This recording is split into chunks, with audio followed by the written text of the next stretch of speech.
Hey, if you're traveling over the holidays, consider this, saving money.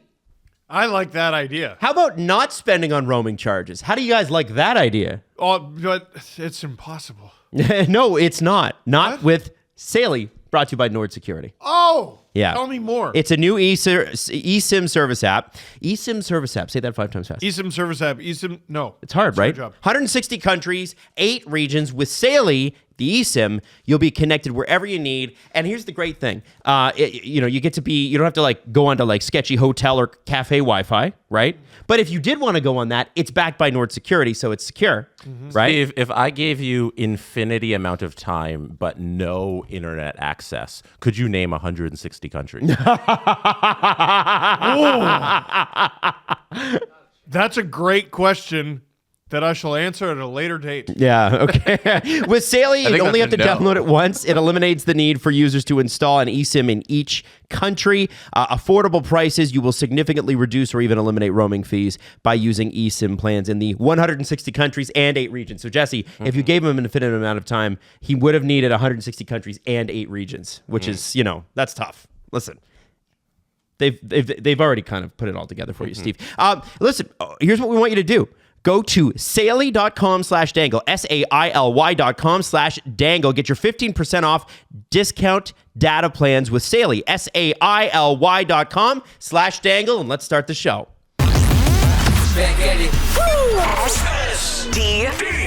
SDP, the Steve Dangle Podcast, with your hosts, Steve Dangle, Adam Wilde, and Jesse Blake. All right, let's say this. The Frontenac. Hey. That's this weekend, by the way. You got your bundles. You got your pre-skate bundles. And then you got your ticket to the game and ticket to the show bundles. They're available right now. What's in the thing? What's in the thing? Well, you could skate with us on the ice with Yeah. Barrick the Bear. Yeah. Rock. Or you can just come to the game and come to the show afterwards at Caesars. And a lot of messages about that over the last few days. I know a lot of people are making last-minute holiday plans and adjusting things and that sort of thing. I know we did have a question about meals or something like that. Hey, how do I know? So the pregame skate bundle, pregame skate with Steve Dangle podcast crew. That's Steve, Adam, and Jesse. For Yes, those I've already of you who mentioned Don't them. know? Yeah. But I said it. It's better. Yeah, okay. One ticket to the Kingston Frontenacs versus Sarnia Sting. One ticket to the live Steve Dangle podcast at the Caesar Company. One meal voucher for that night at the Caesar Company, and one SDPN Frontenac special edition puck. Yeah, that's which right. I didn't know about that. I forgot. I have told you that. You have. I've mentioned it. Yeah, I forgot. Okay, well... But you can't afford not to go. You're going to be in financial peril if you don't go. It's going to be a blast. We always have a great time in Kingston. It's a great city, and everybody comes out, which is cool. So we're very excited to see you in Kingston this Sunday, baby. This Sunday. It's going to be a long, Don't forget fun your day. skates. Yeah, you gotta, we can't provide skates. Kingston won't provide skates. You got to bring your own skates. Jesse, why don't you bring your skates? That's very important. They also last year they did a great job, because we skate before the game. You can store your skates somewhere. Yes. Or you can have them with you, too. They know you're there with skates. It's gonna be a problem. You know? So it's cool. good. Yeah, it's cool. Yeah, that's awesome too. And also Jacob Battaglia, a second round pick of the Calgary Flames, who we're going to talk about in a second, will be joining us on the show to talk about what's it like to be good at hockey. That's going to be my opening question to him. God, I would like to know. Can you tell us what it's like?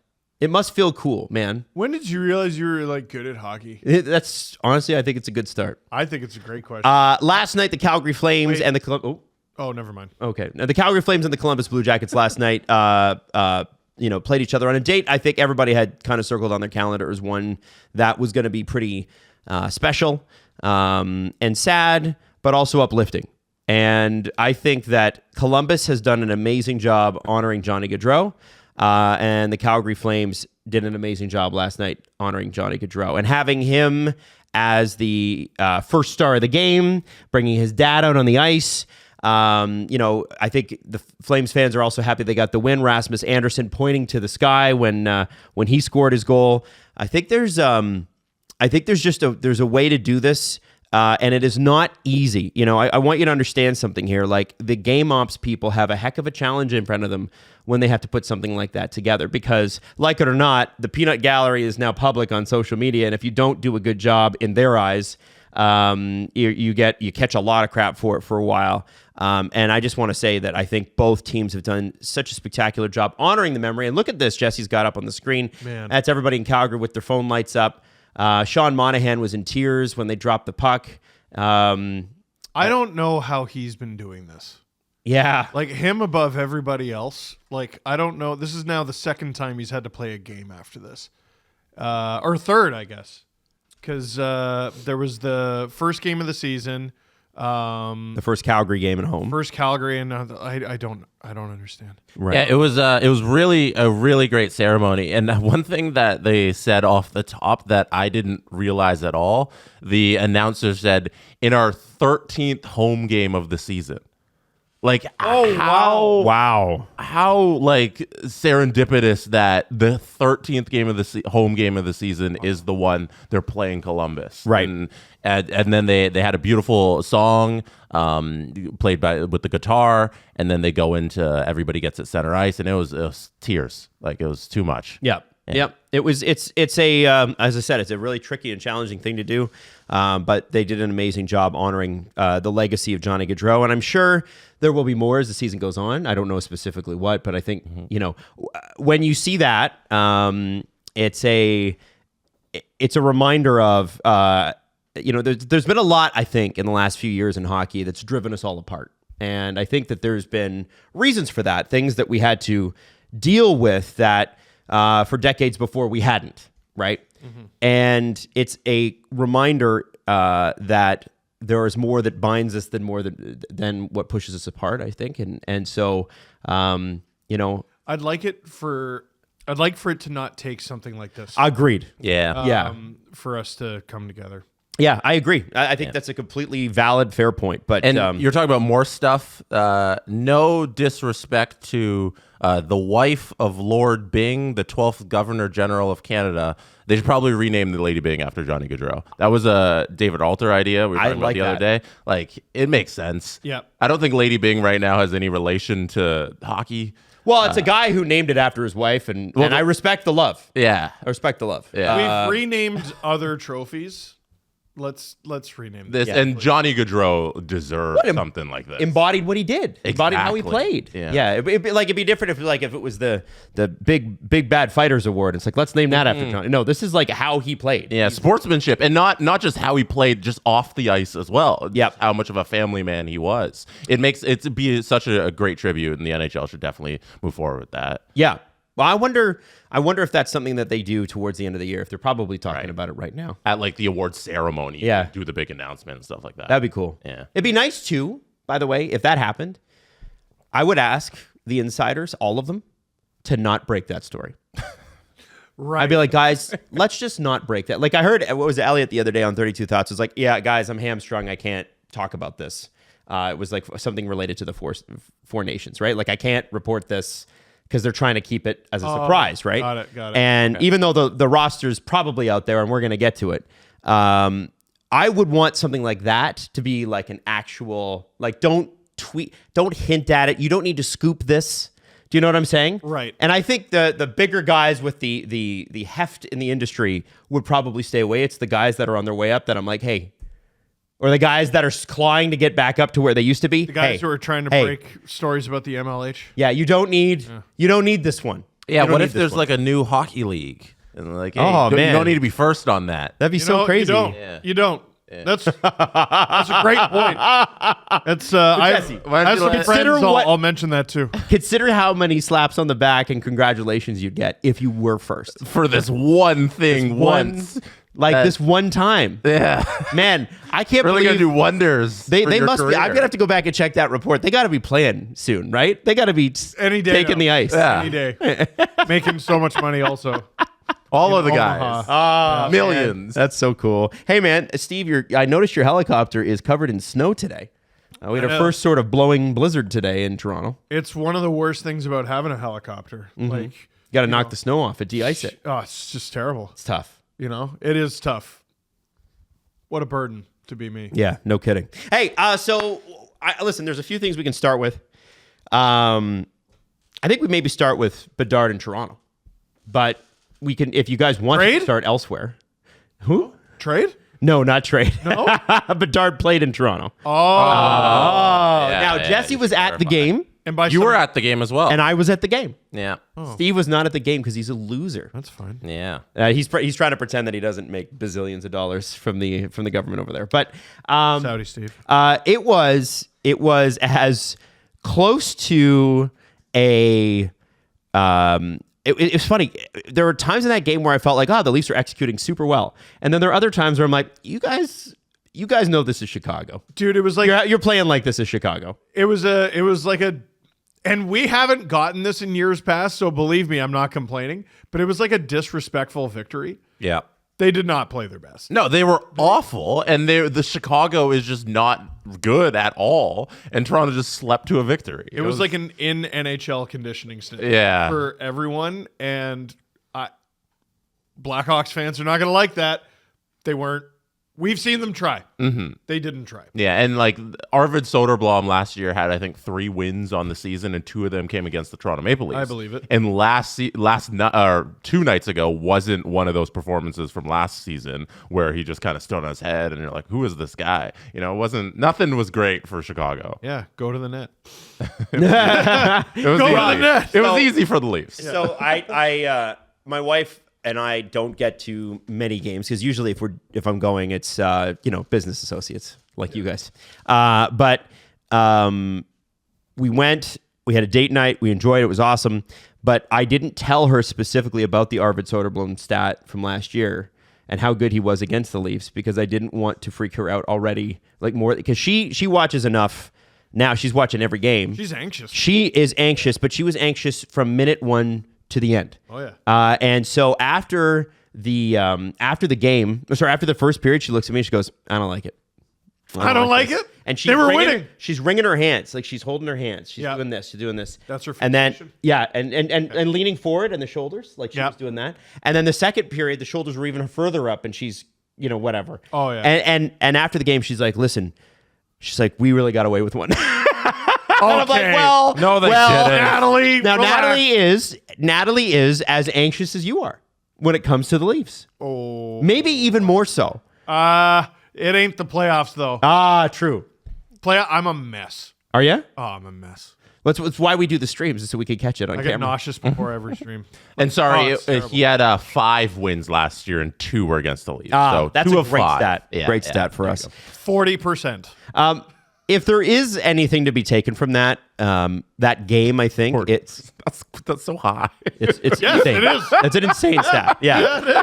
If there is anything to be taken from that game, it's first off I loved the in the TV timeout they did a Tyler Bertuzzi and TJ Brody, thank you for being here thing. And Tyler Bertuzzi, you can tell, is one of those guys that does not like the spotlight. Hates it. And so he just kind of stared at the bench and laughed and sort of waved his hand. He hates that the games are televised. I think Brody does too. Yeah, I think he does too, because he was not he kind of raised hand, but there's no smile or anything. It's just, Afterwards, they were all hanging out outside of the Leafs dressing room. And Bertuzzi came over, and I I forget all of the guys, but I know Marner was a part of the crew. And they're all just no, it was just Bertuzzi there at the time, but I forgot all the Leafs. There's 4 different Leafs that were just hanging out with Bertuzzi. So he's definitely got a lot of buddies here still in Toronto. Was Max Domi down there, even though he didn't play? I didn't see Domi, but I assume he probably would have been, but I didn't see him. I wanted one of those Beavis and Butthead shirts of Domi and Bertuzzi. Oh, yeah? I love those two together. They were so fun and dumb. And It was great. It was silly. It was a fun line with It them was and fun. Matthews. It was I think the other thing though that I noticed, and then this precedes the quote that went viral yesterday. But what I noticed was Ryan Reeves, serving the last game of his suspension, Oh, boy. is still in the lineup. Rooting guys on and in the tunnel, Yep. slapping gloves and doing all the things that you do. Nothing against the rules for that. No, and I think that kind of speaks to why guys love him so much, is that he will always gas you up and get you ready, whether he's playing or not. Yep. Now, he did it the game he got thrown out. The game he hit Darnell Nurse and he got kicked out of the game, at the next intermission, he still did the I'm high-fiving everybody coming out of the tunnel thing. Friggin', does he still do like, Joey, release us? Yeah. Remember he used to do that for Samsonov? He does. They have him on the scoreboard now doing it for the entire crowd. Oh, I love that. Yeah, so I now haven't been to a game in over a year, so I wouldn't know. It's a fairly recent thing. It's a couple games old, but he'll do the "everybody get loud" at the beginning of the game on the jumbotron. So he's their team mascot. No, the Leafs should get fined for that. He was suspended. Yeah. No, you can't use him. Can't use his likeness. Yeah, exactly. And it was the next gen game too, so there was all the cartoon characters and that sort of thing. Which was odd to do on a Monday. Monday, yeah, Late. Yeah. Like I was looking 7:30 game. Monday 7:30 especially start. It was because odd. you have an Islanders game at 2 p.m. on the 23rd that you could have easily put that as the next. Maybe they have multiple. They do, like, whenever they Jets. wear the Jets on the 23rd. Oh, is yeah, it? Okay. whenever they wear I think the jerseys at home, the Bieber ones, they do a next gen game. Okay. So they can do it more times. Oh, but okay. it was weird to just put this one here. You know, like I didn't understand the reasoning. I Yeah. feel like it's been at least a couple years since they've had an afternoon next gen game. Last year they didn't have an afternoon game at all, except No? for the ones in Sweden, which were at night in Sweden. Right. Right. And also in Sweden. yeah. No, yeah, they got Buffalo at 5 coming up a couple weekends from now. I don't remember if that's home or road. And yeah, they got the Jets on the 23rd. I think that's home because they're traveling from Detroit to, it looks like Toronto, from Saturday to Sunday. That's a 22-hour. That's the 22-hour split. And you're right, it is Jets on the 23rd at 2 p.m. But still, do the next gen game in those slots, hopefully. They probably will. I want the next gen game on the 23rd because it's going to be Leo's first game, and I'm really excited. Oh, you're going to that one? I'm really excited. Okay, I'm streaming that one. So there was Well, that. But I ain't. But the quote, what country? I ain't. I ain't. Country you from, man? I ain't. I ain't. What's going on out there in Durham region? They're teaching you how to speak, probably? I don't know. But It's just I ain't. Filtered cool. access to the internet. Do it on your corn cob Adam's pipe, not sir? used to people who don't speak 1800s British because that's his company. So Steve, I ain't. There was a guy. First of all, that was a crazy cough. Second of all, I met someone yesterday at a book signing, and he used the term "tallest poppy syndrome," and I was like, "That's an SDP listener." Yep. Because only you, Adam, and like dudes named Cornelius use that term. Tallest poppy. wasn't that in like Gladwell's book? I don't he's know. I've Canadian. never read Isn't that a Gladwell's very, book. Yeah. isn't that a very common thing? Yeah, it's common Pretty sure in, that's one of the most famous, like, well-selling books of this century. Tallest poppy syndrome. but Well, it's not his creation. That's the key. Yeah, but he wrote about it in one of the best-selling books of like the 2000s. Yeah, but have you ever been like, Jesse? What We didn't What come up with conversation that. have you and I ever had about Malcolm Gladwell? I don't know. I've read the 3 books, the 3 famous ones. I don't know what the 3 famous ones are, Tipping Point. except for the one that's beating me currently on the bestseller. Oh, that's the new one. I haven't read that one. Tipping But Point. yeah. Anyways. Well, no, it's not. so- no, it's the new one. but it has tipping point in the title. Yeah, it's a revision of Tipping Point. Yeah. Like he goes back and he talks about those things. Anyways, that's besides the point. Adam got a whiff of a pour and freaked out. Yeah. Well, That's what A happened. whiff of a pour. yeah, exactly. There's no room for this poor's language. This Wow. peasant dialect on my show, sir. My show. Named after me. Wow. Yeah. True. No, I wanted to read you the Ryan Reeves quote because it did the condensed version of it made the rounds yesterday. And Jonas Siegel, this is Jonas Siegel is one of the reporters that wrote on it, but I'm going to read from Jonas's article. He said, "I play the way I play, and I think the reason I've stuck around so long is I don't take suspensions and I'm not in the box a lot. I try to play within the rules of the game. When something like that happens, a hit that gets away from me, I don't want to see anybody laying on the ice with a head injury, obviously. And obviously, we're talking about the Darnell Nurse hit on November the 16th, where it very clearly, he beamed him. Crazy he's still not back. Yeah. Well, it's because we've barely played, right? I know. And Nurse said there are certain guys in the league that every shift they go out there and they try to inflict pain. I think it was pretty obvious what was going on there. Reeves said Nurse was entitled to his opinion, and he said, but I think in my 900 games, and however thousands of hits I've laid speaks for itself. I play physical every game. I've been doing it for 15 years, and I've only had a couple of suspensions. The only truth that he spoke was I was going to go out there and inflict pain. That's a fact. I'm not going to stop. I'm going to continue to do it legally. I'm going to keep playing hard, if not harder now, and keep burying guys. So by the way, he's 7 games shy of 900. and he's played over 110 in the playoffs. And I think, Wow. So, Wow. Is it fair to say that both sides have a point here? Nurse had a point. Yeah, Ryan Reeves was trying to inflict pain. Ryan Reeves, I don't get suspended a whole lot, and I've played a lot, and I've been around a long time. I mean, listen, it's a bad hit. We I all don't think anybody's denying that. Do we want to hear it from Ryan Reeves? Yes. Yeah, you want to hear the yes, tone? we do. Yeah.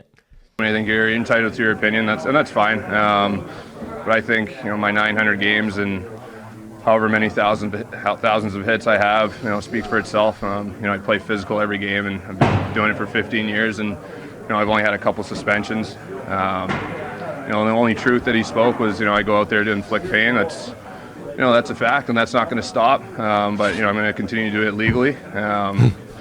But yeah, I'm gonna keep playing hard, if not harder now, and I'm gonna keep bearing, guys. The quote, the video and audio of the quote is way more harmless. You have to watch these things. Yeah, you it know? reads horrible. Yeah. It reads awful. Yeah. And the next time he throws even a borderline hit, that's going to be plastered everywhere. So get ready for it. Mm-hmm. But it's, yeah. I mean, he's basically just stating the obvious. I'm Ryan Reeves. I'm on the fourth line. I hit. Yeah. And it's somewhat ironic that Darnell Nurse is like, well, he's just out there trying to hurt guys. What, as opposed to the gentle side hugs you're trying to give dudes? It's hockey. No, but last year, things weren't going well for Ryan Reeves. Not Ryan Reeves, sorry. Things weren't going well for Darnell Nurse, the other guy in this equation. In the playoffs, and it was early in the playoffs, and it was kind of a strange narrative because it's like, hey, the Oilers are killing everybody, but also their highest paid defenseman is not doing anything. So what did he start doing? He started hitting anything that moved. Mm-hmm. He was a heat-seeking missile. Yeah. But he wasn't out there trying to inflict pain. He was injured, and that's why he had to just do something else because his hockey skill wasn't enough. Injure everyone else. Yeah. So with these things, when people are freaking out about just seeing a fucking quote banner, you have the caption, the picture of Ryan Reeves, he tries to inflict pain. The context of it is so normal. And it's Ryan Reeves being like, yeah, I'm a fourth liner. Yeah. I'm out there to just hammer guys. Legally. And if that's my teammate, I'm rooting for that. I'm like, yeah, I'll fucking get up for you, Ryan Reeves, because you're out there trying to help our hockey team win in the way you can. Imagine he sat there and was like, I'm trying to score 60 goals. Yeah. Every time I go out there, I'm trying to be Alex Ovechkin. What? Yeah. No, I don't know. People freaking out about the quote. I was like, it's very normal. Just go watch Ryan Reeves talk about it. Yeah. It's it's the plague of our day. We read every quote. Well, of our day, it's been every day. I know. When have we not read quotes? What newspapers had audio sections? No, I used to go down. I used to ride my penny farthing to the store and listen to the AM broadcast. Yeah, they would tell me you can't bring that reel on the streetcar. It's flammable. Right. The other guy I wanted to point out from the game Monday was Nikita Grabenkin, who you can tell Berube really likes. I really likes him. And after the game, Terry Koshan got this quote. And it was, if you remember after the game, the Leafs kept trying to score right up until the last second. And Grabenkin's line was out there. Oh, yeah. And there was a scuffle at the end. Guys were pushing each other, taking each other's helmets off. That's the new thing in the NHL now, right? Once you have your helmet taken off, you got to leave. So all the guys are trying to rip each other's helmets off. And Grabenkin said this, game not done. I play, you play. Don't stop. Don't relax. You play NHL. You understand. I kill you. You kill me. It's business. No problem. Hell yeah, brother. I love this guy. He's got the right attitude. He, obviously I would like the puck to start going in for him, but I think we've seen with the curious case of Nick Robertson that you don't necessarily have to score to impress Craig Berube. No, you don't. You don't. You gotta, the prerequisite for every shift, every game you play is work your ass off. And they took so many nights off last year. And yeah, this game was the Leafs, not trying by their new standard, but that wasn't the case for Grabenkin. It wasn't the case for a few guys. And it's actually kind of an interesting problem for teams. Like if the Leafs are beating you, at the end of the game, they're still going to try to score because Berube's going to throw the kids out there. Right. Right. And they're hungry as hell, and they want to pad those stats. They are on their first NHL contract. They would like a better second NHL contract. They want to stay in the NHL. They know the difference between all these guys know the difference between NHL pay and AHL pay, which I think is very important. I'm curious to know if he's gotten his first NHL paycheck yet. Well, he had to have because he's been up for more than a week. Well, it's pretty good. Well, you get paid every 2 weeks. Do you in the NHL? I thought it was every week. No, you get paid I thought it was every 2 weeks. You know what? Text Alan. You know what? We're doing an Ask Alan Walsh question at the end of the question episode at the end of the week. There it is. Why don't we ask him that? He played in the AHL. Him and Fraser Minton both played for like a month. And every goal they score, I mean, for Minton, he's got his first 2. Grabenkin's still looking for his first. You're playing for your next contract, but it's not just you're thrilled for a first. It's another chance to stay in the show. Oh, Yeah. just what a interesting combination of guys they have. I didn't know the Leafs group, like in training camp. I didn't know they had this. Well, I think too sometimes it takes a new voice to bring it out. Yes. And in previous years maybe they didn't have this because that's not what management wanted.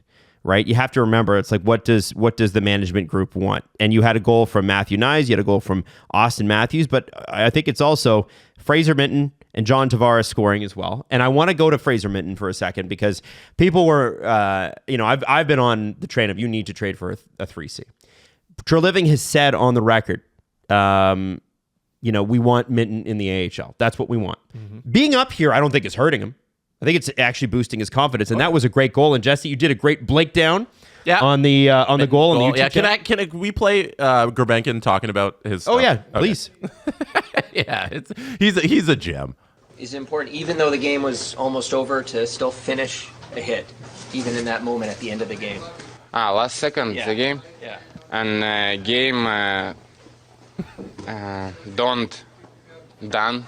Right. Yeah. I stay ice, you stay ice. I play, you play. Don't stop, don't relax. You play NHL, you understand. I kill you, you kill me. It's business, Yeah, no problem. God, I love him. He's love him. also talking to the fans outside too. Like I think Fan First Network has got him a few times. Yeah. He just goes and chats with them. the hockey Illuminati guy. yeah. He just walks out the front door. He's the absolute best. Yeah, it's kind of cool. And I love this personality. And he's learning English really quickly. He didn't speak English before he played for the Marlies. That's nuts. That's a lot of English in a very short amount of time. Yeah. So, and it's actually sometimes I think we underappreciate the language barrier as like an everything barrier when it comes to these players. I saw a clip, and we didn't get to talk about it because I watched it in Halifax and I was away. And John Tortorella explained the logic of healthy scratching Matvei Michkov. And it was basically, I think his name's Igor Zamula, who's a defenseman on the Flyers, I think. He's a player on the Flyers. And he was basically like the de facto translator. And Tortorella's like, well, the message wasn't getting across, and also Zamula's game was slipping because that's not his job. His job is professional hockey player, not translator. And so there was value in having Michkov sit a few games, watch, and then they can have, I think it was like every week or 2 weeks, they sit him down and with full translation go, here's exactly what we need. And since those healthy scratches where I was like, I don't really know what the Flyers are doing, Michkov's been, I mean, with him and Celebrini, it's 1 and 2 in terms of rookies in the NHL. He's been fantastic. So what Grabenkin is doing, and what all, players who don't speak English at the beginning of their career is doing, it's so impressive. Yeah. I have a new appreciation for it. Yeah, because it's not just the hockey, the on ice part. There's a whole world and life that goes on with these guys on and off the ice. And if your English is slipping and you can't understand what you're supposed to be doing, that's gonna affect your game. That's such a good point. Yeah. So to Fraser Minten, if I can. Sure. Jesse, I was wondering. Sorry.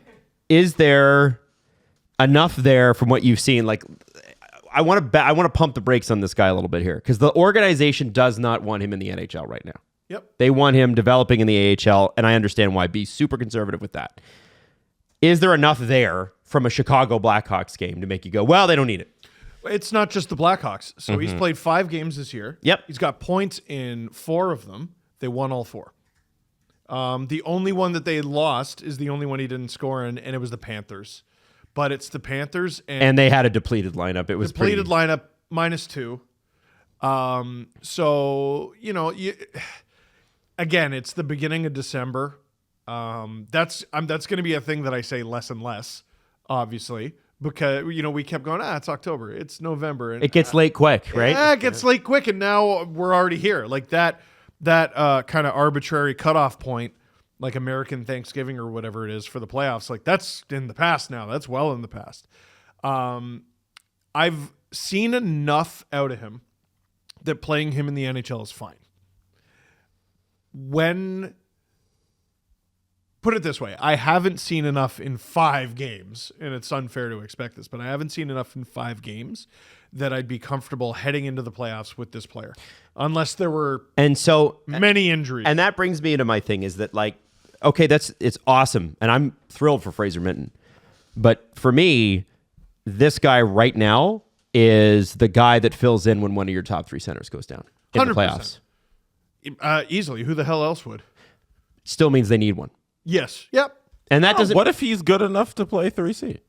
I mean, it'd be so much better if he was, Jesse. I think he so can much get better. there. I don't. That way they could go get winger help, which is another thing. I don't see a problem with giving Fraser Minten an extended NHL run. This is a bit unfair because almost every minute of Max Domi hockey this year, he was injured. Fraser Minten is a more effective NHL center than Domi has been in his entire career. I don't know about that, but like definitely this season, right? So is Fraser Minten your best 3C option when everyone's healthy? Right now, I would say yes. Because is it Kampf? No. Kamp's your 4th line center. He can't do third. He can't do it. We've seen it. He can't do it. Is it Connor Dewar? Steven Lorentz? Has he played a minute at center this year? No. Pontus Holmberg? Not great. Pontus Holmberg might be the closest candidate. They played him at the center a little bit. They have, but like with Nylander. Yeah. You know what I mean? So Holmberg makes a better winger. Yes. Yeah. Yeah, that's so many of these guys, right? Yeah. And Holmberg has looked good in his role next to Tavares. He's been fantastic on it. But because he's got a point. There's a reason that he's there. Yes. Yeah. Yes. I don't mind at all Fraser Minten being your 3rd line center. Yeah. I don't think he's right there. now. I don't think he's there yet. I don't think he's but there. he'll get I don't think there. he's playoff there. I think he'll get there. Okay. I think it would save them a lot of assets, right? Yeah. He's got 4 months he's got all of December, January, February. I think that's putting 3 too months. much on him. I think it's too much pressure. I think you remember this guy 3 months. just left junior. Yeah. All right. That's fine. Okay, and you know what happens to guys in the playoffs? They literally ground. Adam's calling Fraser Minten mentally weak. No, I'm not calling him No, that. I'm he's saying calling the him play is. physically He's gonna weak. fold in the I playoffs. think he's calling him a little baby. I think every time Adam refers to him from now on, he goes, Fraser Minten.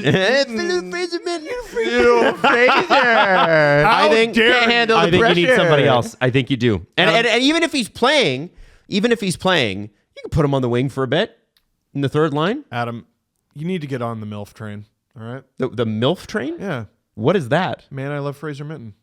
Oh, is that what it is? Yeah, someone tweeted that at me for the last LFR. You got to get on the MILF train, dude.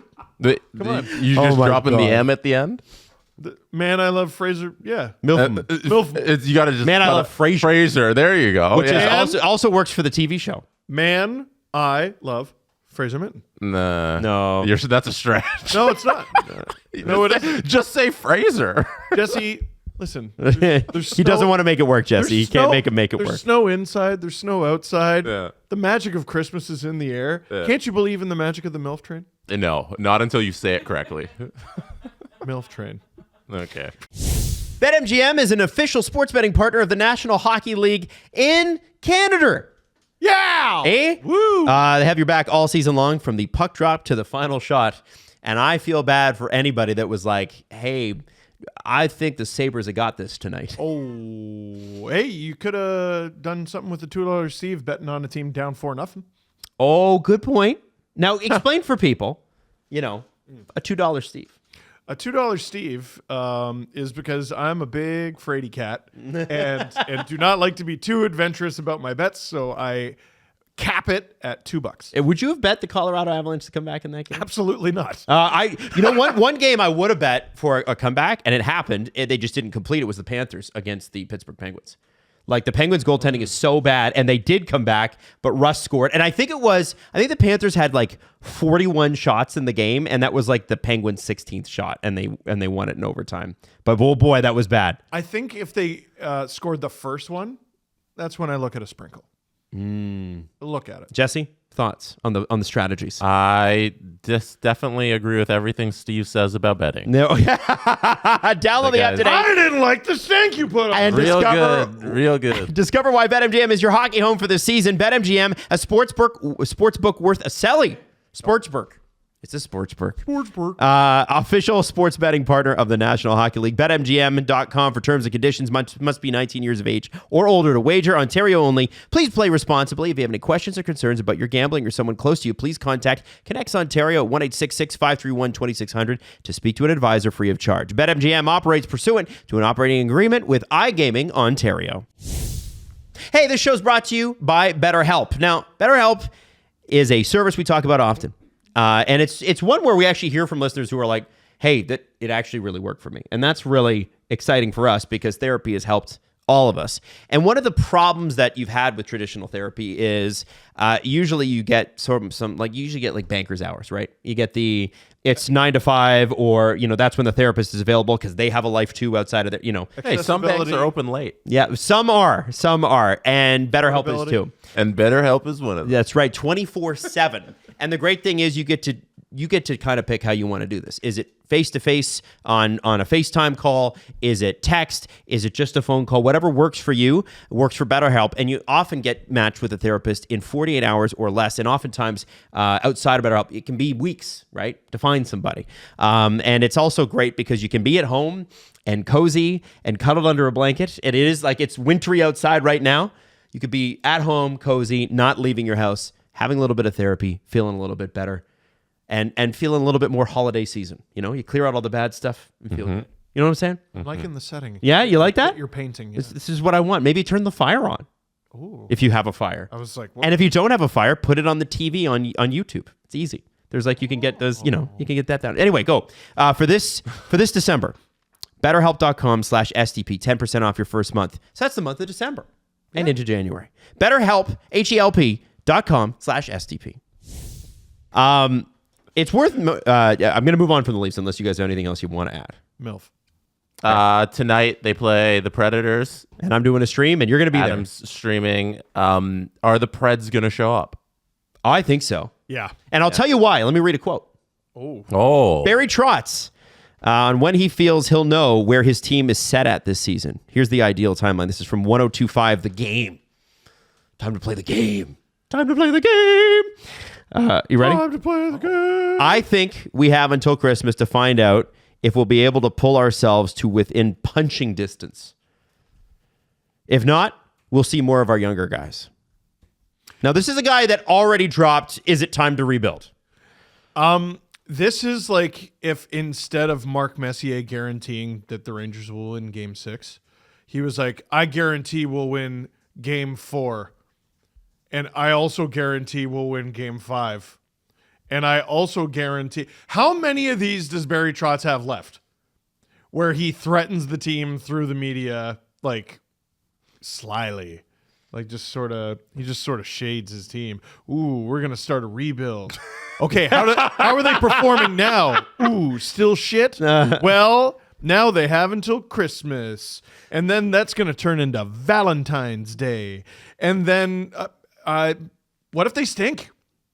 What if they stink? Now, Toronto is where teams come to try to change the narrative on That used to be the case.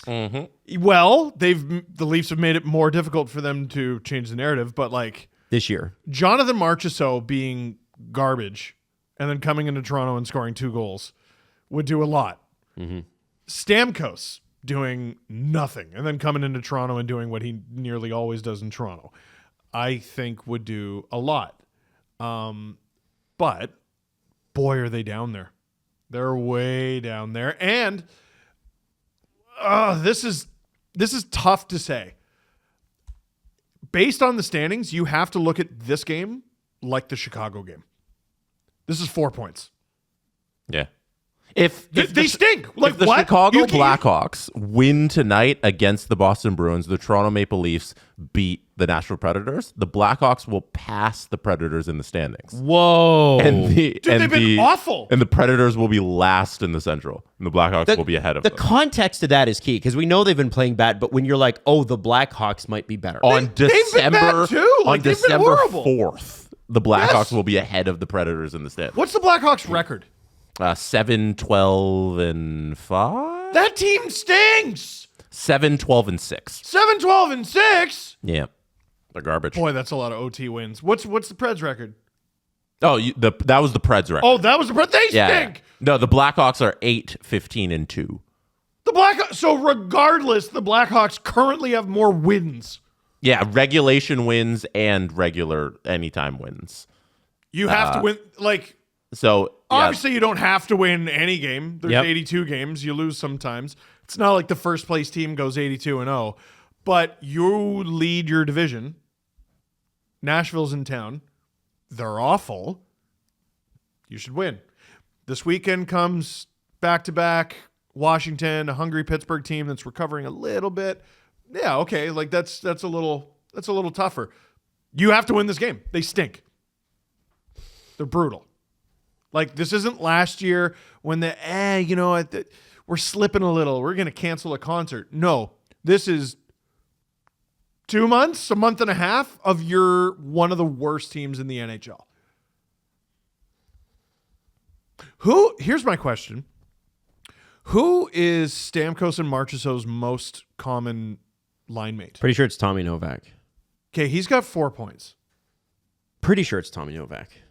What I want to find out is who is the most common center for Stamkos, who is the most common center for Marchessault, and then I want to go back to last year and who was the most common center for both those guys. So the most common center for Stamkos would be to Kucherov, right? Or Braden Point, I mean. Braden Point, and then probably playing a lot with Nikita Kucherov. Yeah. So what a downgrade, right? And then Marchessault was probably playing with either, like, who do they have there? They have Eichel. Mm-hmm. They have Stevenson. Mm-hmm. So it's one of those. William Karlsson. Yep. They got Thomas Hertl at the end of it. Yep. And God bless Tommy Novak. Like, what did you expect? That's crazy. Well, I think it should be noted that that's an opportunity he hasn't been able to make the most of. Yeah, and that's what the NHL's built on. Tommy Novak had the opportunity with these two guys to put himself on a different plane. Yeah, but there's guys who blow an opportunity, and there's guys who should have maybe never gotten it in the first place. Like, I look at it like it'd be like if we were like, why does Pontus Holmberg only have 4 points? Right. Why isn't Pontus Holmberg carrying the second line right now? Yeah. As their second line center. Mm-hmm. Like, I don't know what you expect. Something worth mentioning, Philip Tomasino, since being traded to the Pittsburgh Penguins, has 2 goals, 3 points in 4 games. You let the Penguins fleece you? I told you, Dubas is good at trades, man. He's good at a project. At those ones. In 11 games with the Preds, he had an assist. Dude. So is it? Fabro's been good in but the Columbus. team overall stinks in terms of scoring. Like, that's the whole reason they're not winning is they can't score at 5-on-5. Which is wild because Brunette's Panthers could score at will. Yeah. So you got to think it's something to do with the personnel, and that's the only reason they're this bad. It's 5-on-5 scoring because they trail. I think it's Detroit who's second last in 5-on-5 scoring. They don't have centers, and they're behind them by like an extreme. Yeah, so Nashville's last at 5-on-5 scoring with 29 goals this year, and Detroit is second last with 36. Oh my God! Like it's not Detroit's even that so they're bad? bad. Oh my They're God. like bad by a country mile. They're last in goals total overall, and their penalty kill is number 1 in the league. Their save percentage is like middle of the pack. It's just simply goal scoring that this team can't do. That's crazy. Their penalty kill is number 1. Number 1. Nobody stops penalties better than the Nashville Predators. I also want to throw out there Ryan O'Reilly, who is their number 1 center, has 14 points in 25 games, and it's important to point out that he had 69 and 82 last year. Well, so here let's talk about that then. So 14 points in 25 games, good or bad for your number 1 center? Not good. Yeah, not good. He's third in scoring, second among forwards. So behind Forsberg and That's it. and Yossi. Yeah, Forsberg. Well, in terms of forwards, yeah, Forsberg. That's it. And Yossi, who on the Nashville Predators is supposed to score? This was the criticism I sort of looked at when they signed O'Reilly in the first place. Listen, it's a good contract, like for them. But I remember looking at their center depth and going, he's your number 1 though. Like I don't think he was supposed to be, though. I don't think he was forever supposed to be. He was supposed to be an attitude guy that helped them reset. They did not go into last year. You cannot tell me still that they went into last year going, we're a lock for the playoffs. Yeah, they happened to make the playoffs, and they went on that crazy run. I feel like he can be your number 1 center if there's support behind him, because he's a capable offensive player, but like he's a defense guy. He's a two-way guy. He's not meant to carry this burden. His career high in points in a season was last year. Yeah. Like because he was playing way up. But like before that, 58, 54, 61. Oh, sorry. He did have a 77-point year with the Blues when they won the Cup. 61, 55, 60, 55, 64, 20. Like, this is not a guy that is a point-a-game guy, but he brought other things. That's good. But there aren't many teams with a number 1 center like that. Right? And if they have a number 1 center like that, like think Jonathan Taves with the Blackhawks, like this is an extreme example. He was a very, very good offensive player, and he had some very, very good offensive seasons. Most seasons, though, like season in, season out, I mean, he wasn't blowing the doors off offensively. He was just sort of a nightmare at both ends of the ice, and he was supported by guys behind him. O'Reilly, again, like I hate to pick on Tommy Novak because I don't know what we expected out of Tommy Novak, but like, who's behind him? So I'm looking at their hockey DB, which like for their positions I know isn't the greatest. Like, who's the next highest scoring center? Stamkos. Okay, well that's a problem because he's not a center. Gustav Nyquist. Okay, well that's a problem because we know he's not a center. Like Juuso Parssinen. It's Svechkov and at least according to the latest, and Colton Sissons. So what the hell are they doing down the middle? Who down the middle is supposed to generate offense? Well, see, Tommy Novak had 45 points in 71 games last year, and he now has 4 in 19. Okay. So you can see how he might have some offensive kick to work with those guys, Marchessault and Stamkos, and I wonder if it comes down to the systems that they're playing. Are they bad, or is it a systems issue? Well, it's the same one as last year, though.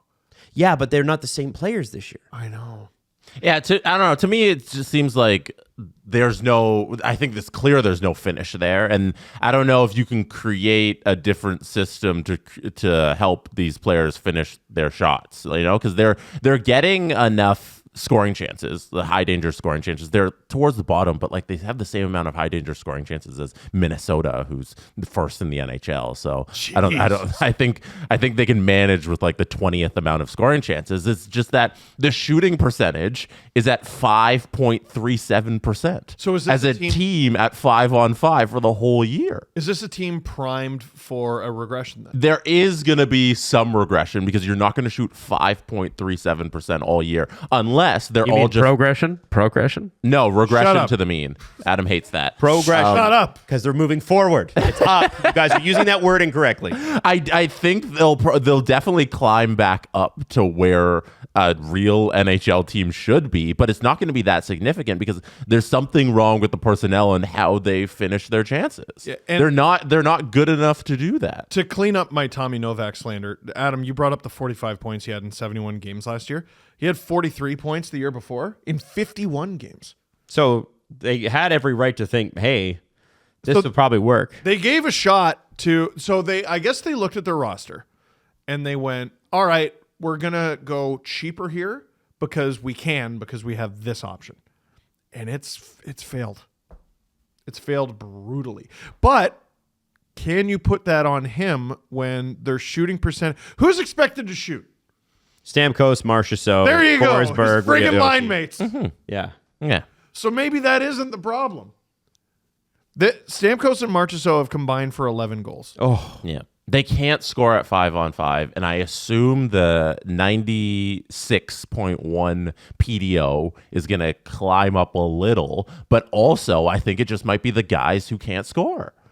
And you just might sit here all season because you have the wrong people trying to score. They don't have a double-digit goal scorer yet, which is crazy because they have Philip Forsberg. well, It's- they have two, Stamkos and Marchessault. I think Oh, yeah, combined. Yeah. I think now it's just on Barry Trotz to make a decision about like, hey, we know the roster can't score. You've had enough time.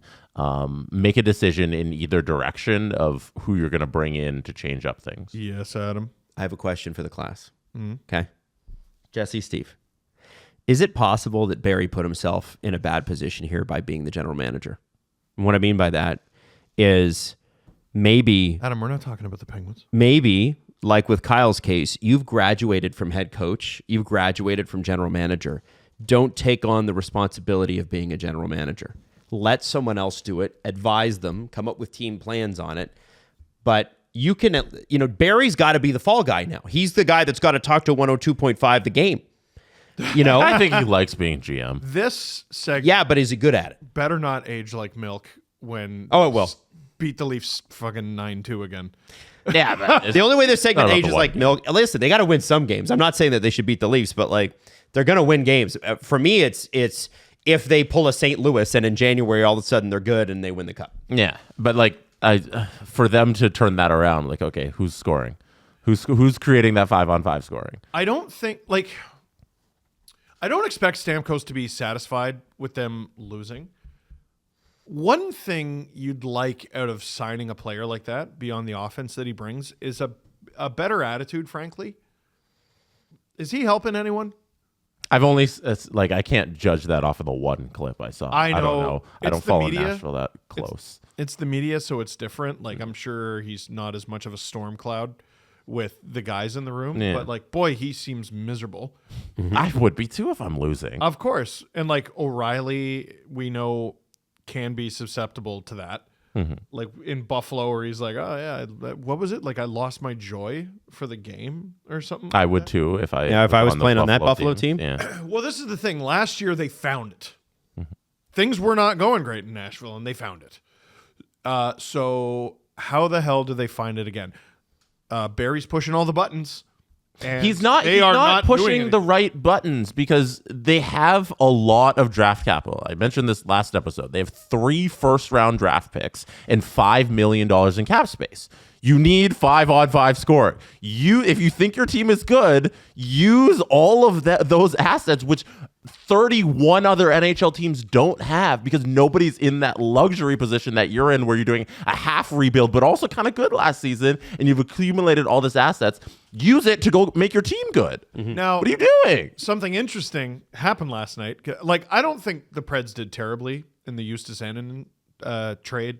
They got a young goalie. They got a 6th-round pick. All right, fine. The guy you traded, who everyone was like, oh, have you seen his numbers this year? He's bleh. Wedgwood? Yeah, he made 22 saves on 22 shots in a comeback win in relief yesterday. Forgive. Dude, everyone who leaves Nashville, 3 guys have left Nashville this season. and early returns are awesome. Well, and that's something that used to happen it has happened to the Buffalo Sabres consistently. They leave and everybody gets better. And the Leafs. Let's be honest. Yeah, it's a little bit of that too. Not much so much lately. I'm okay with how Kerfoot and Hall have performed since being here. Hyman and Kadri? Yeah, and Kadri too, to be honest. Yeah, I think I'm okay with it. Hey, man, remember, he got suspended in his first playoff round with the Colorado Avalanche, his first playoff run. But let's not forget that. I know they won a cup. But the thing that we had to get rid of Nazem Kadri for, he did the next year. So let's not forget that stuff. I love Naz, and I love, by the way, that people are like, oh yeah, definitely the Leafs have kicked tires on Kadri. No, they haven't. Don Maloney will never let that happen. They're not going to give Treliving a win.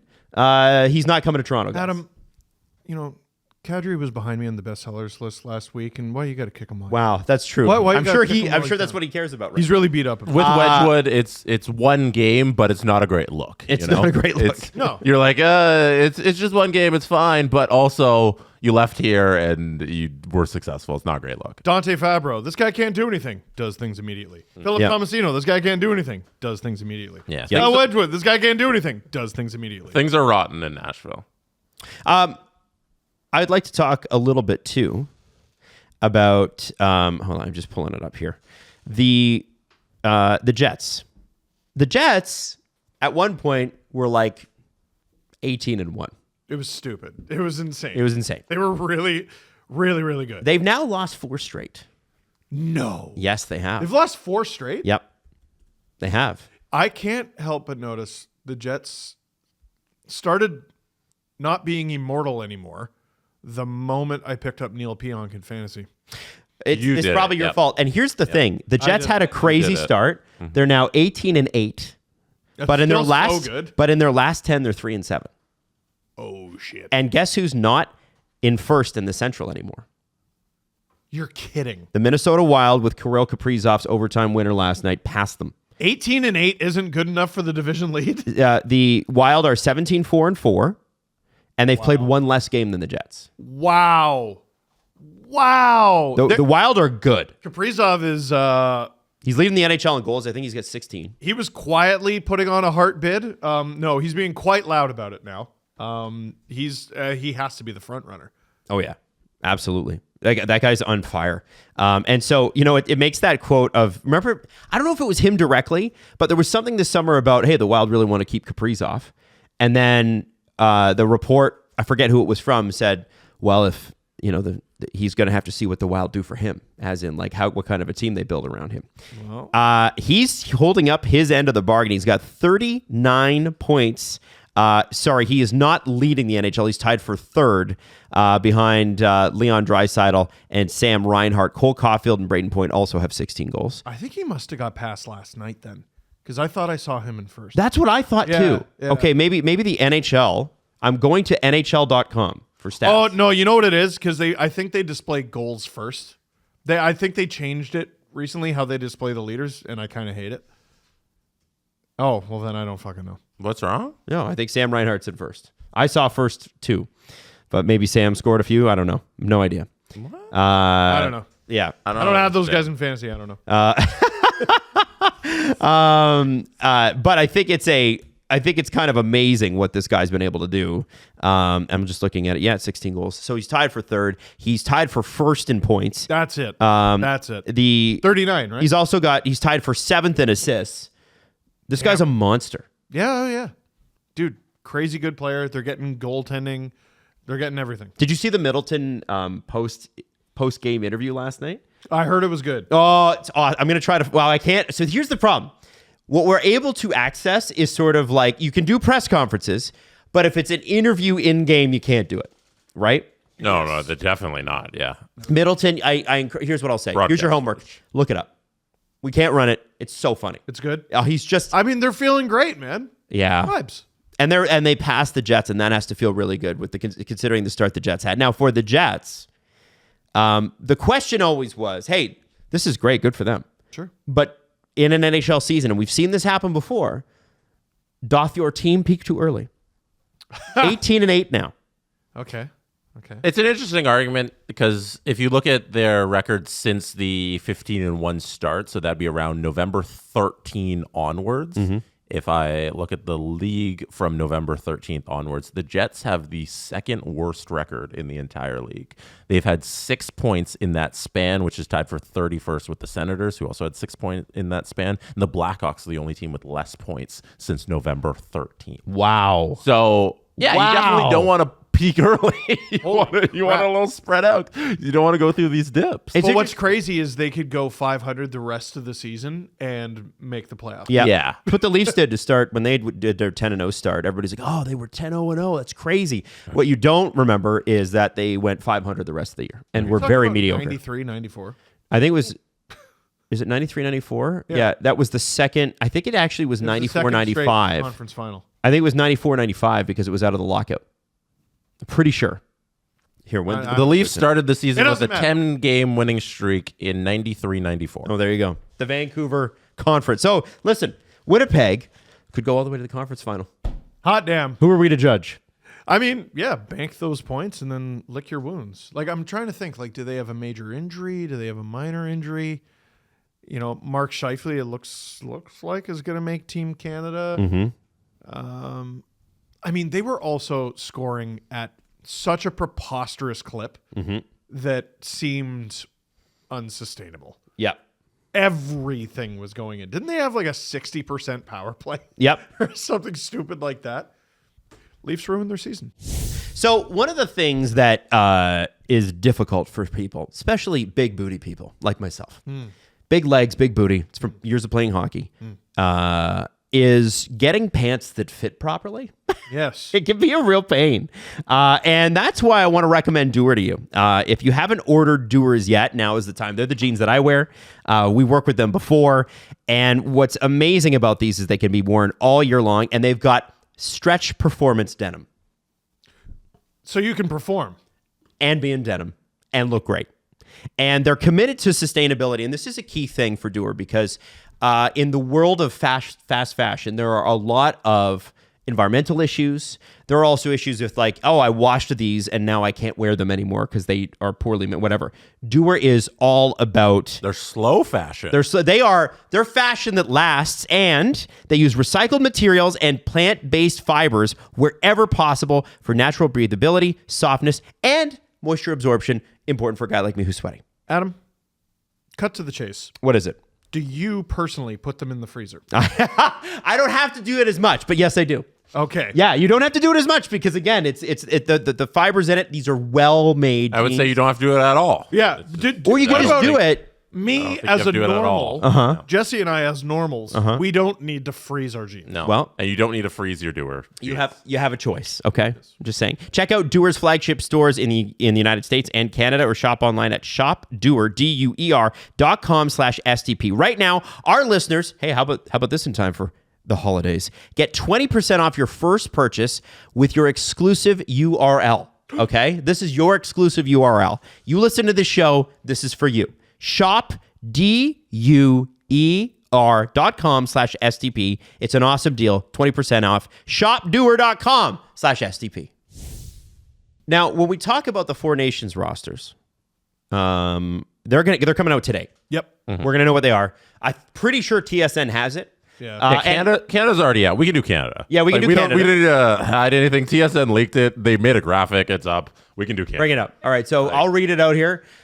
First line, Reinhart, McDavid, Marner. Oh my God. They should put projected in quotes. Second line, Marchand, Crosby, McKinnon, the all Cole Harbor line, basically. Yeah. Third line, Hagel, Point, Mark Stone, the I'm going to take the puck away from you line. Love. And the fourth line is just missiles. Shit. Bennett, Sorelli, Konechny, and Seth Jarvis makes it as the fifth center. That's former Leaf first round pick. Not really. I'm going to cry, Seth Jarvis. Sorta. Now, CJ said it perfectly on Insider Trading yesterday on TSN. Taze, Makar, you don't have to think too much. Theodore, Pietrangelo, you don't have to think too much. They're great pairings. Boy, to St. Louis, they've got to just regret giving up on Pietrangelo. They should have just paid the guy. Why? They have Colton Parayko. Morrissey also on the team. Morrissey, Parayko, and then, of course, if you've been watching Philadelphia Flyers, Twitter a little bit. Travis Sanheim, it was kind of revealed that he was going to make the team as well. As Torts read that out a couple of days ago at practice. In net, Joey Decord did not get his passport in time. It's going to be Binnington, Hill, and Sam Montembeault. So... Heavens to Betsy. Just one thing, the second line, how dare you disrespect Hammonds Plains, Nova Scotia, which is right near where there. Brad Marchand is from. I've been to Hammonds Plains many times, and it's not that far from Yes, Cole it Harbour. is not the Cole Harbour line. Brad Marchand, Hammonds Plains. Okay. Still part of the HRM, the Halifax Regional Municipality. Just everybody know your stuff. I think it's cool that there's an all Nova Scotia line, and I think it's kind of cool that they're a bit older. It's those guys are a bit grizzled, you know? I would like to say about Aiden Hill, who I assume is going to be the starter. I hope he is. His save percentage is only 900, which is meh. It's fine. It's about league average these days. Win, win, loss, loss, win, win, win, win, OT, loss, loss, win, loss, win, OT, loss, win, win. That dude wins a shitload. You know you can win a cup with him, and he's going to be playing behind, at least in part, basically his Vegas top pair. I think he'll be okay. I think he'll be okay. I'd rather Joey Decord. I don't love that trio of goalies. Also, like, I feel like with these tournaments, it's easy to get blinded by the goalies. Worst case, you're playing two guys. And two guys that have won a cup. Yeah, Hill that's true. And Binnington. They both have won cups. That's true. I think it's important. One of them is getting somewhat distant in Yeah. the past, but it's there. Like the Olympics with Canada. It was Brodeur and Luongo. Brodeur was sort of the starter. Then he was bad. And they went, let's go with Luongo. And then they won the cup with Luongo. The third guy wears a collared shirt. Yeah. Like It's like Ed Belfour when he was with Team Canada. It's like, thanks for being here. and Marc-Andre Fleury and Yeah. like, congrats. It's cool and all that. But like, I'm not going to let, I saw some people like Sam Montembeault. I'm not going to let that. It's Binnington and Hill. And maybe that doesn't make you feel great either. There are going to be people that criticize or whatever. I still think it would have been good for Tanev to be on this roster, just the way he's played. But I get Parade. There's nobody there. You're like, no, that they don't belong. The one thing I want to point out to you guys, first off, Patrick Laine scored in his return last night to Montreal. He will be on Team Finland. That was really cool. A What a player. shot. A player who is currently tied for third in the NHL with Kaprizov and Braden Point in goals, Cole Caulfield, will not be on Team USA, it's looking like. That's crazy. That's like Stamkos getting left off 2010. Like he was, I think he might have been the leading NHL goal scorer, or he was one of the top. I'm not taking off any of the players who are making Team USA for Caulfield. Really? Kachuk, Matthews, Kachuk, Connor, Eichel, Hughes, Boldy, Besser, Kreider, like Tuck. Not that graphic, Manny. No, I'm just reading off some of the projected lines. Like, I don't see any of those forwards getting kicked off for Caulfield. Boldy? Maybe. That's just projected. Who knows? You know. Yeah. But Wait, who's the GM for Team USA? Is it Bill Guerin? yes. Never mind. Oh yeah, maybe take Boldy off. Nope. And that's no disrespect to Boldy. He's crazy. Yeah. Like, they have a really, really good team. Yeah. It looks like Bill Guerin is the guy. So that's why I thought, I'm like, when I saw Colton Parayko, I'm like, that's a Doug Armstrong pick if I've ever seen one. Well, And like that Come Boldy on. spot might be JT Miller, who I didn't mention. Yeah. You know, like one there's, they're so deep. They are deep. That's On scary. paper, USA's got to be one, Canada two. there's 3 Tampa forwards on Canada. Who's the coach? John Cooper. Sure. Yeah, no, Hockey Canada is kind of notorious for this, but like they love their guys. The good news is they're pretty good at hockey. I'm pretty excited for Marner McDavid. Hell yeah. Like when Shit, yeah. it would be really cool. Like when McDavid comes here in a year and a half. It's good to get a little preview, right, of what it's going to be like when he's playing with Marner the whole Yeah, time. that's gonna be electric. Yeah. Is so- Mitch Marner gonna be alone on a breakaway with a defenseman behind him, and then pass the puck to the defenseman? That was really funny. Is he gonna do that at the Four Nations tournament? Okay, and I then be can't- like, "Yeah, sorry guys." I can't even hate on Mitch. He's tried that since junior, and it's always worked. Yeah, I can hate in that game. That was the first time I've seen it not work. I've seen it not work Steve, before. he's got to shoot. Yeah. And the entire section I was in where people were like, some guy stood up and was like, God damn it, Mitchell, shoot the fucking puck. He called him Mitchell? yeah. It was like an angry dad? uncle. It was not his dad. I mean, an again, angry what is uncle. the list of people who call him Mitchell? Skating Mitch? Well, because I think everybody knows he's got such great hands. Like, you are a one-on-one with the goalie. What are the chances your pass is better than whatever deke you have? He's an unbelievable shifty guy. I don't know what you're doing. I love that happened. Why? Because he's a crazy player who he might mess around and get like a Hart nomination. And he wasn't shooting. Then he started shooting. Austin comes back, and I can't help but notice that he passed it on a breakaway. I don't think it was to Austin. I don't remember who. It wasn't. No, it wasn't. And that's just a reminder. Mitch, you're crazy. You're one of the best players in the league. It's a contract year. Shoot the fucking puck. Yeah. That's all. Yeah. I have no criticisms with his game this season. Yep. Great player. I picked him in fantasy for a reason. I knew he was going to go off. Here he is, top 10 in points. There you go.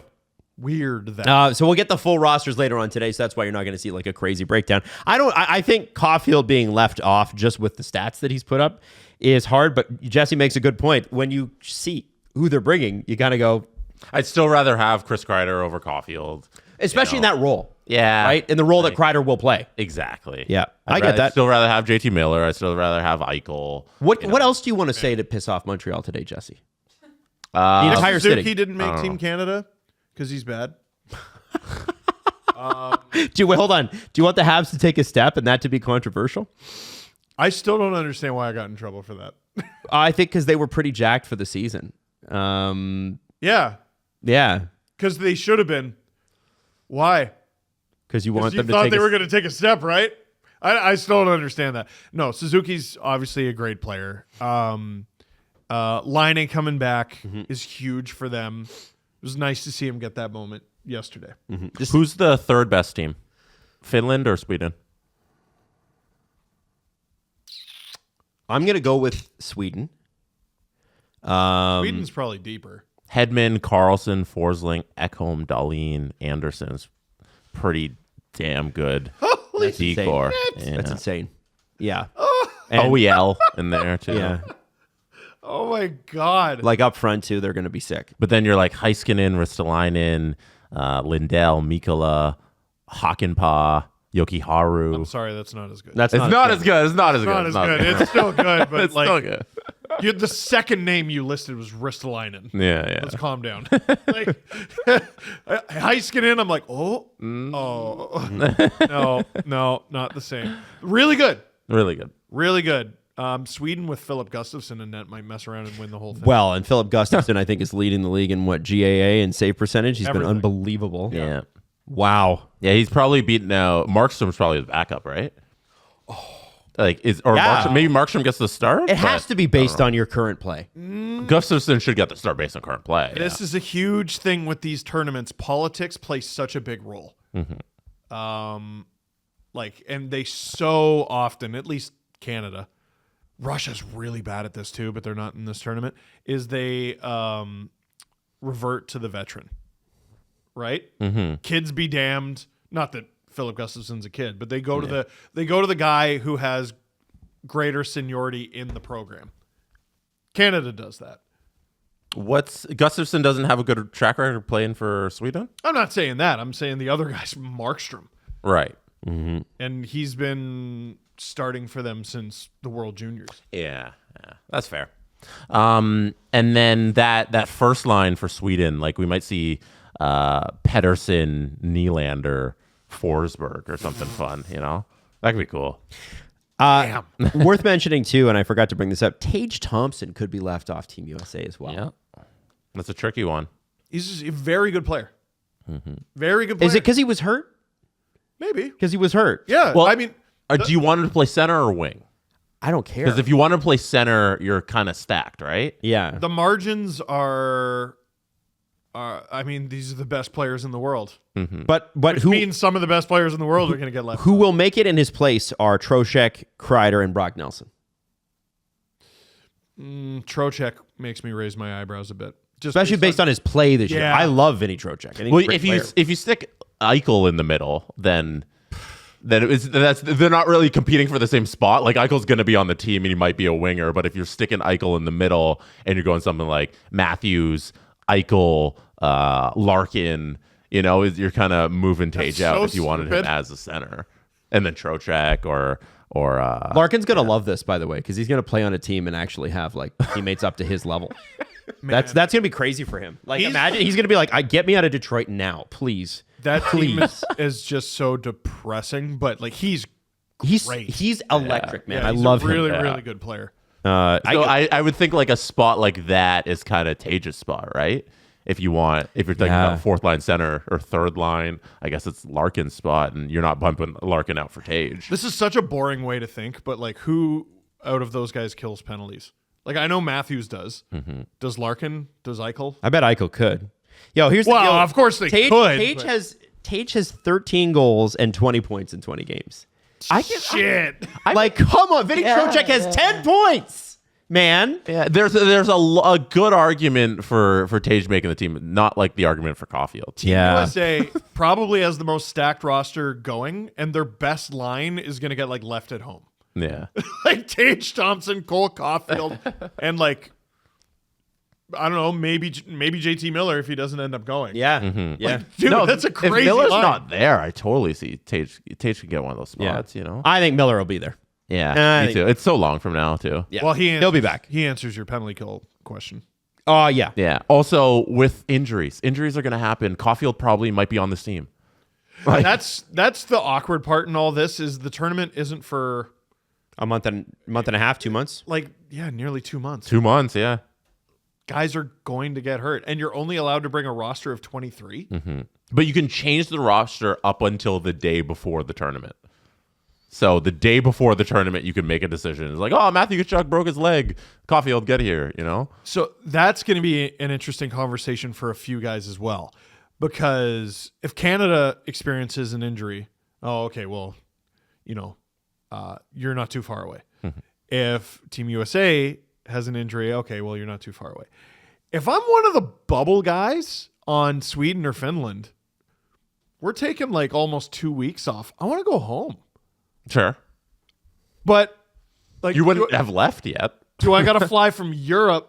No, you wouldn't have left because you can tell them like the Sunday, right? So you wouldn't have left if you have a game on Saturday. Like you're not leaving North America immediately after your game Saturday night. Why not? I don't. If you're on the bubble for the team, I don't think it'd be realistic to be like I'm out of the country. It's just I think there's going to be multiple players who are told, "Hey, you're not on the team.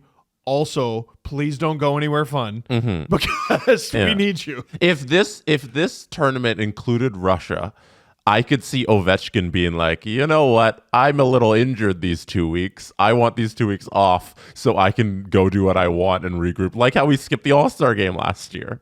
I think he skips things for a different reason than he used to. Yeah. He used to very obviously to go have the best time. Yeah. Now he's ancient. Now he's a dad. He's an old man with a family, Yeah. and he needs rest. And if you're giving him 2 weeks off in the middle of the season where you can go chase Gretzky's record, he might want those 2 weeks off. Can I also throw something out there? Keep an eye on all the Russian players when this tournament's done. Because geopolitics or not, they're going to be furious that they were not allowed to play in this tournament. And How about the reigning world champion Czechs? 100%. And I just feel like those guys, so we'll say the Russians and the Czechs are going to come back and be like, okay, we're going to kill you all now. Oh, you had fun at your little tournament? Welcome back. Like Radko Gudas, that first game back, who's he going to hurt? Was he not the captain of the team that won last year or an assistant or something? Captain of the Ducks. Yeah, he was like one of the leaders on the Czech team too. I don't know if the Ducks won any gold medals. The Czechs did. Man, with Radko on them. You had like the entire globe of names to bring up. And you said Radko Gudas. Yeah, Man, he was a killer in that tournament last year. that's And in the spring this year, excuse me. He might literally be a killer. I know. That's what I'm saying. He might. Ovi, any of these guys. Ovi's a fridge. He's a fridge with skates. You could have just said Kirill Kaprizov. Yeah. Leading the league. No, he went with And they're going to give him they're going to give Kaprizov, sorry, man. I know you've been working hard, so here's a 2-week break to, cure whatever ails you. Like, that's pretty sweet. No, we need Radko Gudas, who might hit 5 goals. Well, I don't think Kaprizov's going to kill anyone. Malkin might. There's a name. Kucherov might. There's another name. Psychotic. Oh, there we go. Now we're cooking with gas. Okay. Let's go, Adam. Just saying. Good recovery. Good recovery. Let's go, kid. All right. The all right. captain on the Czech Republic team that was the world champions last David Campbell. spring was Roman Cervenka, Oh. Cervenka. And he just retired. not Radko Gudas, who is an assistant captain. Cervenka of Calgary Flames fame. Yes. Worth bringing up, Jake McCabe will not play tonight for the says he's still not feeling right. Okay. Also, Pred stink. Yeah, fair enough. So, Why not like, put if this Philippe was the Myers playoffs, I think he'd be playing. Yeah. Yeah. They stink. Yeah. Sorry. Do you have anything else to add on Four Nations, guys? I think it will be exciting hockey, and I can't wait to watch. I didn't like Really on when was it last national or local Leafs game that was on Sportsnet. They went to the first intermission and they led it with Four Nations roster speculation and predictions when obviously they have the tournament, so they're hyping it up, and they went to an intermission of a game and didn't talk about the game the first segment of the intermission. I thought that was very annoying by Sportsnet. Like, I get you own the broadcast rights to the game and you're using the first Don't put the intermission. camera on me, Maddie. You're using the first intermission of a Leafs game to sell this product, but it's a little disrespectful to the fans to not do content about the game in the first segment out of the intermission and use it as an ad sell for the tournament that you have the broadcast rights to. I thought this was annoying. Okay, here's a question. When do you do it? Second segment, because they did the first segment out of the intermission. They went to their Four Nations segment and they're like, hey, do you think Tom Wilson's going to be on the team? What do you think? Blah, blah, blah. And then they go to break and they come back out of the break and they talked about the Leafs game. Yeah, I got a That crazy story for you. first segment Okay. should have been for the Leafs game. The second segment should have been your ad sell for the tournament that you have. What about to. the pregame, too? But they're Talk about it on the pregame. they're trying to maximize the eyeballs, right? And Yeah. so Yeah, you want but to do an you- intermission. So They're the kings of this. They're the kings of this. There are hockey night in Canada seasons. They don't do this anymore. That we went through where they wouldn't talk about, and it could be like a Montreal game, a Toronto game, and a Winnipeg game all happening at the same time. They're playing different opponents. And they wouldn't show a single highlight from any of them in the first intermission because they were too busy talking about whatever the hell they were talking about. I think we have different complaints. I think it goes back to the same issue, which is target properly, guys. Come on. And also, you could split a segment into two. Hey, let's do 2 minutes on the Leafs and 2 minutes on Team Canada, and we'll go back to our 17 minutes of commercials in the intermission. I think their actual commercial break is 14 of a total 17 minutes. So they got 3 minutes to talk. 14 minutes of that is commercials. Make it a minute and a half. Give me something. This is why I get so annoyed that the Leafs don't have a local broadcast crew. It fucking drives me crazy. Hey, no, Toronto Sports Network. Yeah, right. Okay. Yeah. Well, the Toronto Sports Network actually does do regional games. No, I know. So does Sportsnet, like on a they Sunday or whatever. But they still forget it. Those are local games. Yeah. I like when Kipper and Morn are to on the there because they actually are like, Toronto. hey, yeah, we watch. Oh, boy. They talk about the Leafs all the time. It's great. You guys Good for are them. chucking grenades at me. At you? Yeah. Why at you? You don't work there. I used to work with Yeah. Oh, yeah. Well, I used to work there too. yeah. What are you talking about? Yeah, for like 5 seconds. Shut up. I hate to say this, but of the three of us, joking, man. Jesse worked on the biggest show.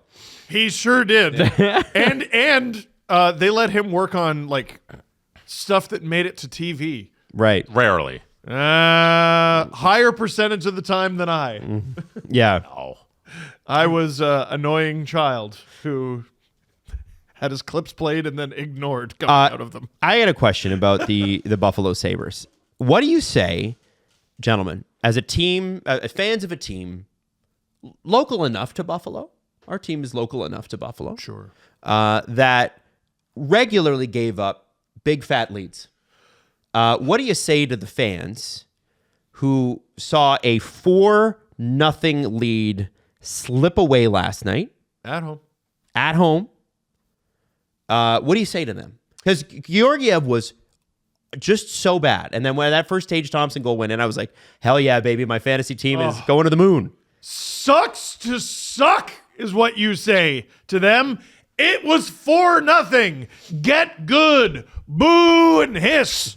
Oh, it's so nice to have this not happen to my team for a change. Although it did almost literally happen the other night. Yeah. Leafs almost blew a 4-0 And regularly lead. has throughout their recent history. But I need to send an apology Okay. from SDPN. Okay.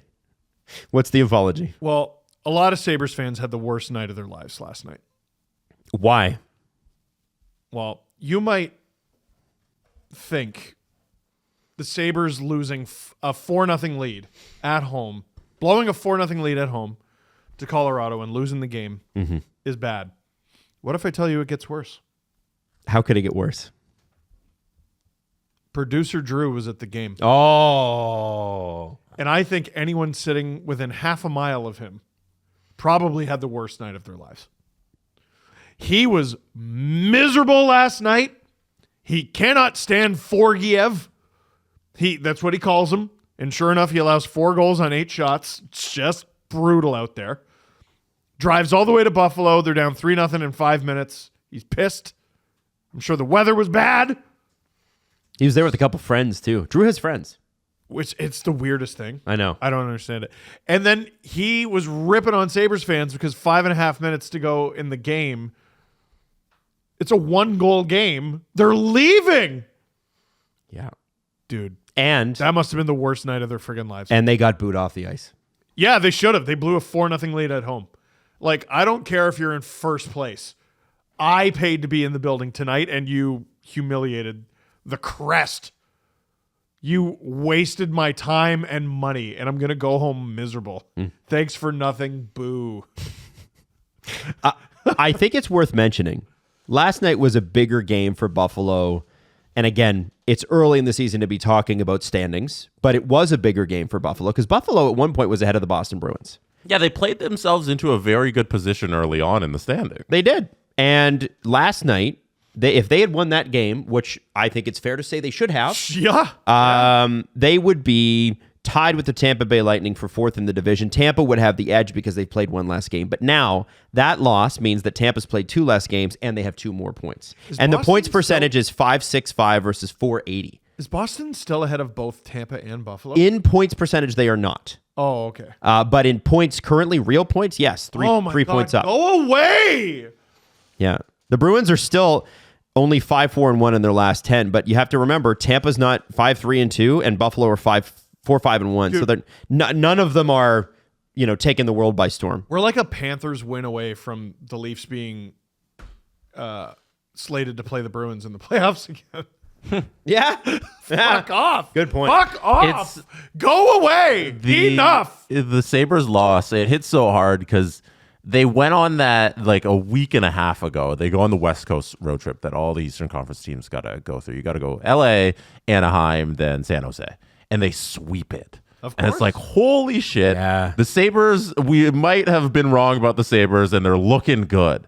And since that road trip, they haven't won a game. Dude. They're 0-4, a 4-game losing streak. And you cap it off with this, and all of that momentum's gone. Like, you were riding high, and now in your last 7, you're 3-4. They're streaky. It's crazy. Remember to start the season, we were like, oh shit, like these guys are going to contend for last. Yeah, because they went over to the Global Series in game Europe, and they got smoked And by the Devils twice. But I kept looking at them and I'm like, they shouldn't be this bad. They shouldn't be this bad. And then they were pretty good for like a few weeks there. And I was like, vindication, this is awesome. And they're right back to being bad. Yeah. Dude, stop it.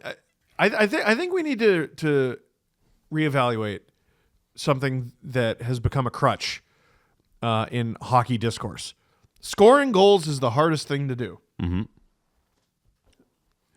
It's actually become a lot easier in recent years. And most teams around the NHL are not sitting there saying to themselves, if only we could score. Nashville. Yeah, that's Nashville. But I think most bad teams are sitting there going, we can't catch a cold. All right. We need to stop the damn puck. Why was Colorado down 4-0? Because their starting goalie is currently unusable. Their starting goalie, Scott Wedgwood. It's not Georgiev.